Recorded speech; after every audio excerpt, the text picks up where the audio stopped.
Now, Rami Houri is a distinguished fellow at the American University of Beirut. He joins us from Boston, Massachusetts.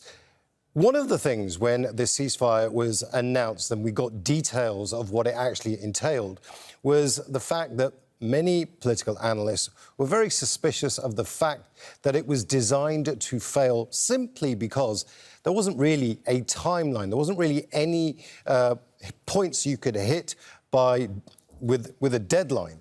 Now, is this ceasefire in danger of falling to pieces because of that? Well, Imran, I don't think so as of right now. And in 6 hours or 20 hours, it could be different. Hamas has a huge incentive to make the ceasefire work, as all the Palestinians in Gaza and everywhere want it to work. The Israeli people probably similarly would like to get all the hostages back, the bodies and the live ones who've gone out. The only person who really wants to keep the fighting going is Netanyahu and some of his right-wing supporters in the government. So I don't think this is going to break down. Now, what's fascinating here and significant is that in the terms of the agreement that was signed, there's a built-in mechanism which never existed in any of the other ceasefires in Palestine or in Lebanon or anywhere else. A mechanism that brings in Turkey, Egypt, Qatar, and the United States to oversee the implementation, to call out people who are violating the terms, to fix any problems that exist, and to make sure that the ceasefire implementation goes ahead as planned. This is really unprecedented. And the most important thing about that, in my view, is that this takes away from the Israelis and the Americans, which had been the case for decades, it takes away from them the sole responsibility to implement these agreements. In Lebanon, for instance, Israel is killing people all the time. Yesterday, it unleashed these massive new weapons that they're trying in South Lebanon to destroy all the equipment that allows the South Lebanese to rebuild their homes and schools and things. Nobody's there to stop them. The French and the Americans were supposed to monitor that, but they haven't done it. This situation is far more significant because everybody in the region and many people abroad are feeling the impact of the 2-year American-Israeli genocide that this ceasefire brings to an end for the moment. And that's why I think there's going to be intense action and some pressure. And already you see it happening at the UN and with the ICRC and with the implementers of the supervision. I mean, you are talking about the key players here, the international community putting pressure on Israel. But Israel still has the power on the ground. It still has to allow aid trucks in. The Turks have said they want to send in heavy equipment and people to help find those captives who've been killed. Yet Israel says no. Israel is putting up its own defense against this implementation agreement that you talked about, right? They're putting up obstacles.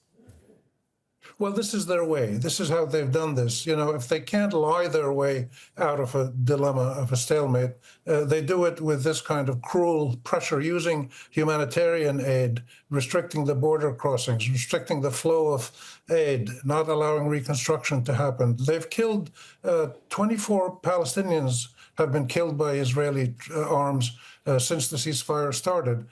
So this is their modus operandi. This is how they work. And Netanyahu's job is to keep up the impression that Israel is invincible, it's tough, it does whatever it has to do to protect Israelis, to protect Jews, whatever stories he concocts. And this is their style. But it's just not working like it used to. The whole world has recognized that the runaway zombie zionist militarism is hurting everybody, including politicians in the United States. We've had people in the U.S., elected officials, giving their money back to AIPAC, the pro-Israel lobby. This is unprecedented, saying that we don't want to be associated with them. So because the results of Israel's policies for so many decades of impunity, of cruelty, of barbarism, have started to impact so many people, including shipping lanes and attacks on Qatar, attacks on Iran, and brings the U.S. into the war with Iran.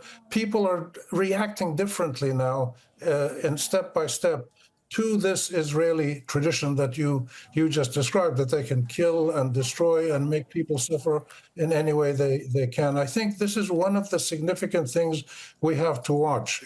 We may be at a historic turning point where the total impunity that Israel has exercised in its militarism, in its annexation of territory and killing, this may be now checked a little bit more than ever it was before.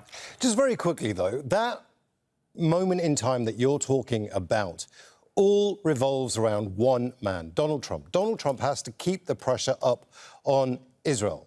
But he's already said that, he wants Hamas to quicken up the pace. He wants Hamas, that Hamas is running out of time. How much longer can he keep the pressure up on Israel? It's hard to tell. It depends what is the pressure he has to bring to bear on them and what he wants them to do or not to do. As long as he can benefit from the ceasefire implementation and the U.S. can benefit and his business partners and son-in-law can benefit, he will keep it up. The special envoy is coming his special envoy is coming to the Middle East tomorrow to keep working on this at first hand. So we just have to watch these things. It doesn't mean that everything is going to work. It doesn't mean that Israel is finally being checked by the whole international community. It doesn't mean that the U.S. has reversed its policies. It just means that the extremism of militarism and cruelty and barbarism and savagery that Zionism has used against Arabs and Iranians and others in the region, that may be coming to a stage.